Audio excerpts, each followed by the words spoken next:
नमस्कार दोस्तों, स्वागत है आपका 100% इंग्लिश के यूट्यूब चैनल पर। दोस्तों, आज हम इस वीडियो में डिस्कस करने वाले हैं a poem about losing your magic, your creative spark. Yes, we are talking about Samuel Taylor Coleridge masterpiece dejection and ode. ये सिर्फ एक पोएम नहीं दोस्तों, it's a personal cry, a philosophical debate और एक टूटे दिल की दास्तां। So grab your chai and get comfortable and let's begin. तो डिजेक्शन एंड ऑड को समझने के लिए we need to understand Coleridge की life in 1802। It was very tough year for him, बहुत बुरा साल था। पर्सनल क्राइसिस, उनकी हेल्थ खराब थी, he was getting addicted to opium, जिससे उन्हें गिल्ट और पेन दोनों हो रहा था। अनहैप्पी मैरिज, उनकी शादी सारा फ्रिकर से हुई थी, वो एक डिजास्टर थी। कोई इमोशनल या स्पिरिचुअल कनेक्शन नहीं था उस बॉन्ड में। He felt very trapped in that relationship. Unrequited love, और इन सब के बीच he fell deeply in love with another women named Sara Hutchinson. Confusing right, दोनों का नाम सारा है। इसलिए कॉलरेज ने सारा हचिनसन को एक कोड नेम दिया था, सारा, मतलब ASRA। उनके लिए सारा एक आइडियल कंपेनियन थी, पर ये लव होपलेस था। सो ये पोएम ओरिजिनली एक बहुत लंबा पर्सनल लेटर था, address to Sara Hutchinson. It was a cry of pain. बाद में he edited it, personal details हटाई और इसे एक यूनिवर्सल फिलोसफिकल पोएम बनाया। और सबसे important context, this poem was direct response to his best friend William Wordsworth. Wordsworth ने अपनी फेमस इमॉर्टैलिटी ओड की पहली 4 स्टैंजास कॉलरिज को सुनाई। वर्ड्सवर्थ ने कहा कि बचपन का डिवाइन लाइट, वो सेलेस्टियल लाइट, उम्र के साथ चला जाता है। कॉलरिज ने कहा, no my friend, the problem is not outside in nature, the problem is in inside me. Glory बाहर से नहीं जाती, हमारे अंदर आना बंद हो जाती है। आपको ये चीज समझ आ गई होगी कि it's a debate between two best friends, एक फिलोसफिकल बैटल। ओके, अब लाइन बाय लाइन स्टेंजा को एनालाइज करते हैं। हर एक स्टेंजा की हम एक एक्सप्लेनेशन देखेंगे, पहले उसका रिसाइटेशन करेंगे, फिर उसकी एक्सप्लेनेशन देखेंगे। चलिए फिर शुरू करते हैं स्टेंजा 1 के साथ। Late, late yestreen, I saw the new moon with the old moon in her arms, and I fear, my master dear, we shall have a deadly storm. Ballad of Sir Patrick Spence. Well, if the bard was weather-wise who made the grand old ballad of Sir Patrick Spence, the night so tranquil now will not go hence, unroused by winds that ply a busier trade than those which mold yon cloud in lazy flakes, or the dull sobbing draught that mourns and rakes upon the strings of Aeolian lute, which better far were mute. For lo, the new moon winter bright and overspread with phantom light, with swimming phantom light o'erspread, but rimmed and circled by a silver thread. I see the old moon in her lap foretelling the coming on of rain and squally blast, and oh, that even now the gusts were swelling, and the slant night shower driving loud and fast. Those sounds which oft have raised me, whilst they awed and sent my soul abroad, might now perhaps their wonted impulse give, might startle this dull pain, and make it move and live. Poem शुरू होती है एक पुराने Scottish ballot के reference से, जो एक deadly storm की भविष्यवाणी करता है। The image of the new moon with the old moon in her arms एक रियल फिनोमिनन है, पर यहाँ एक बुरा संकेत है, an omen of emotional storm to कम।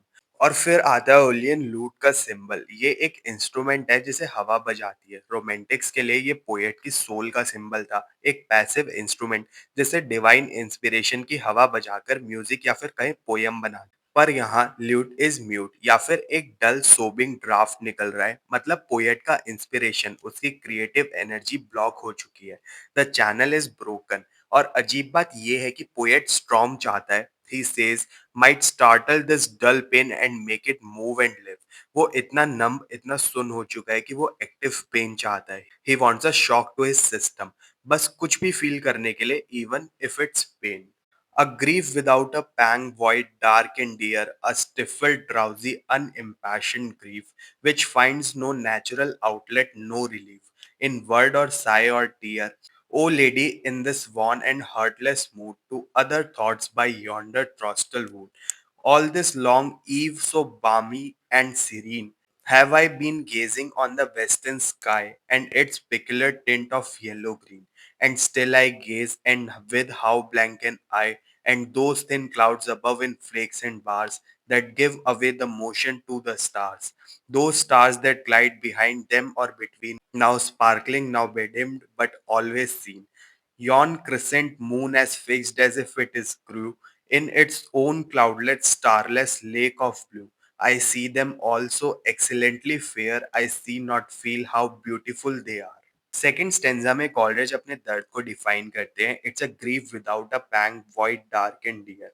ऐसा दुख जिसमें दर्द भी नहीं है, एक स्टिफल्ड, ड्राउजी, अनइम्पैशन्ड ग्रीफ जिसका कोई आउटलेट नहीं है, नो रिलीफ इन वर्ड और साई और tier.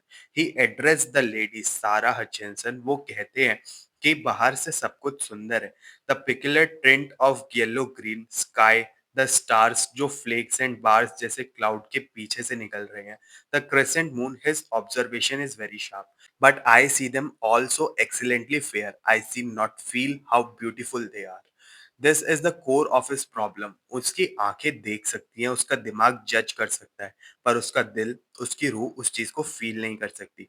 There is a complete disconnect between his intellectual perception and his emotional response. My genial spirits fail and what can these avail to lift the something weight from off my breast if were a vain endeavor, though I should gaze forever on that green light that lingers in the west. I may not hope from outward form to win the passion and the life whose fountains are within. Stanza 3 एक छोटा सा stanza है पर बहुत ही powerful है।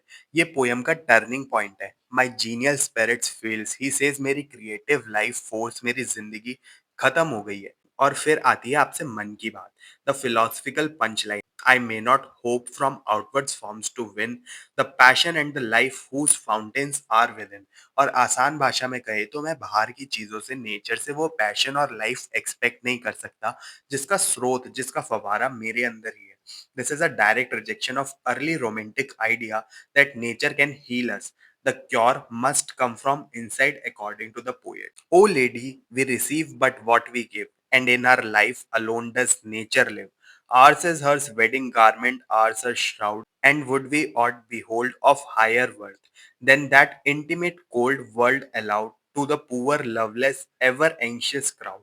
Ah, from the soul itself must issue forth a light, a glory, a fair luminous cloud, enveloping the earth, and from the soul itself must there be sent a sweet and potent voice of its own birth. Of all sweet sounds, the life and element. यहाँ poem का central philosophy दिखाया जाता है, एक radical statement. O lady, we receive but what we give, and in our life alone does nature live. हम वही पाते हैं जो हम देते हैं, नेचर हमारी लाइफ से ही जिंदा है। Ours is her wedding garment, ours her shroud.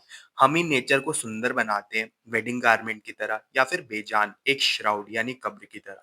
Nature अपने आप में एक इनएनिमेट क्लाउड वर्ल्ड है। असली light, a glory, a fair luminous cloud हमारी सोल से ही निकलनी चाहिए टू सी एनीथिंग ब्यूटीफुल।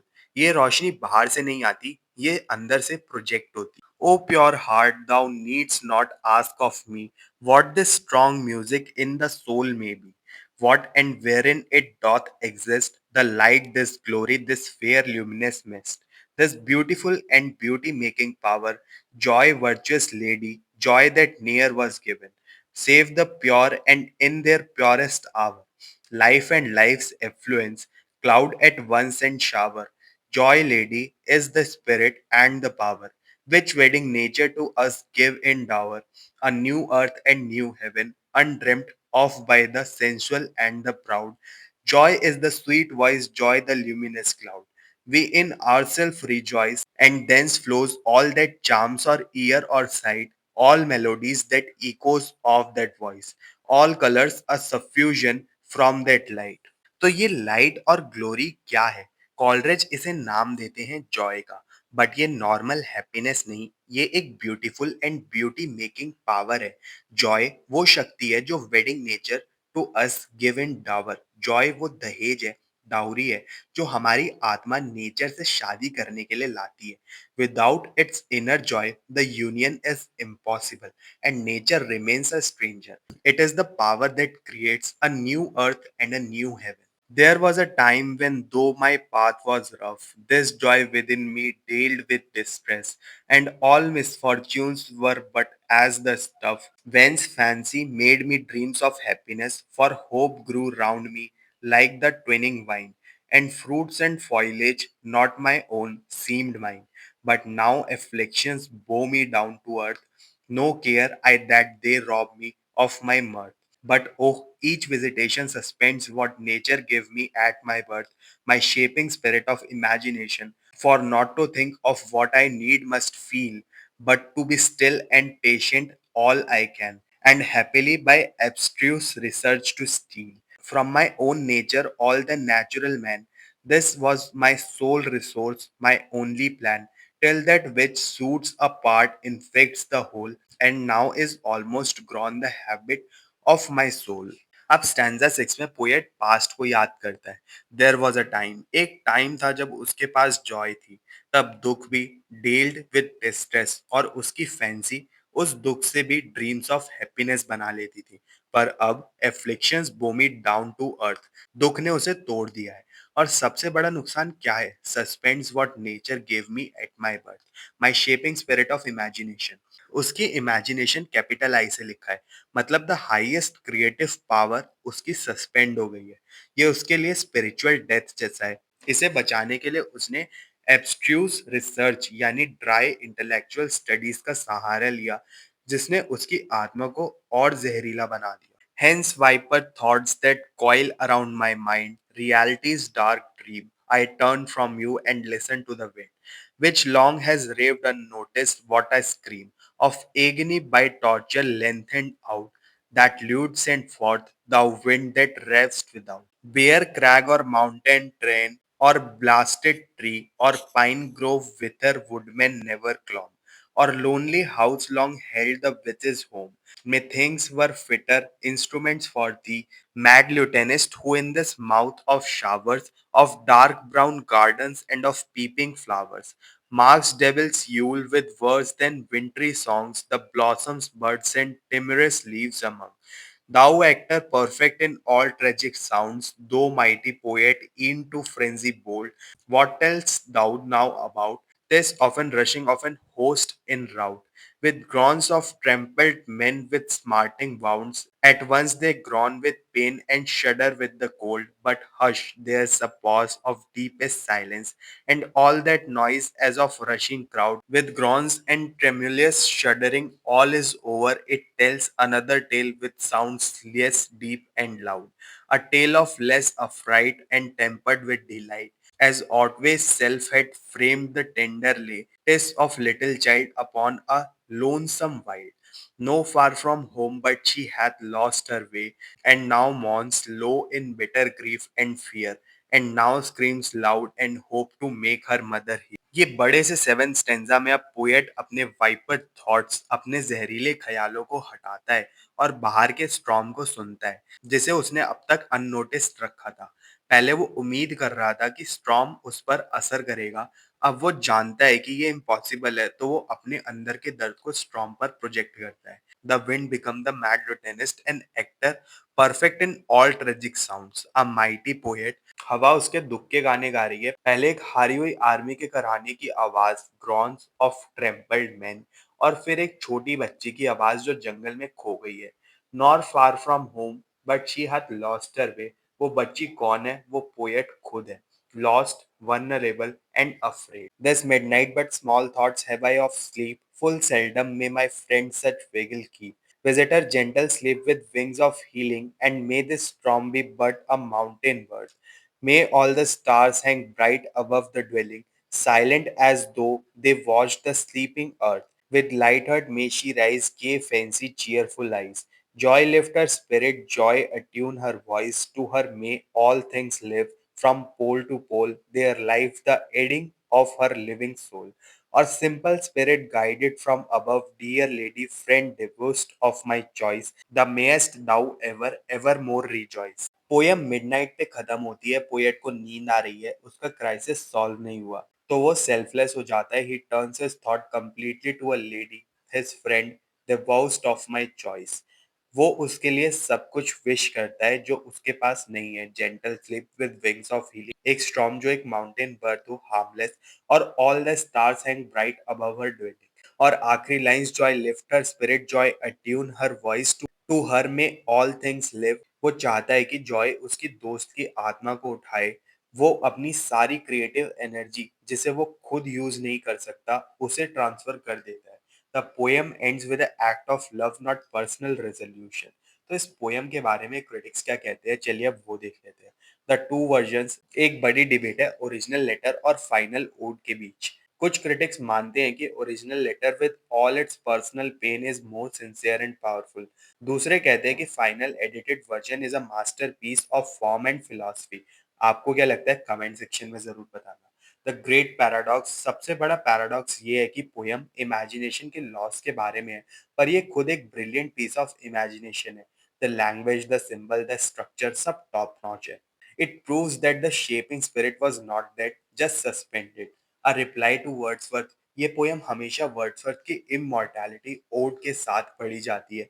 दोनों पोएम्स लॉस ऑफ जॉय के बारे में है, पर वर्ड्सवर्थ सोल्यूशन ढूंढ लेते हैं। He find strength in what remains behind. उनका ग्रीफ मैच्योर विजडम में बदल जाता है। Coleridge on other hand remains in dejection. उन्हें कोई सोल्यूशन नहीं मिलता, इसलिए कॉलरिज की पोएम ज्यादा मॉडर्न और रियल मानी जाती है। साइकोलॉजिकल रीडिंग, मॉडर्न क्रिटिक्स इसे क्लिनिकल डिप्रेशन का एक पावरफुल डिस्क्रिप्शन मानते हैं।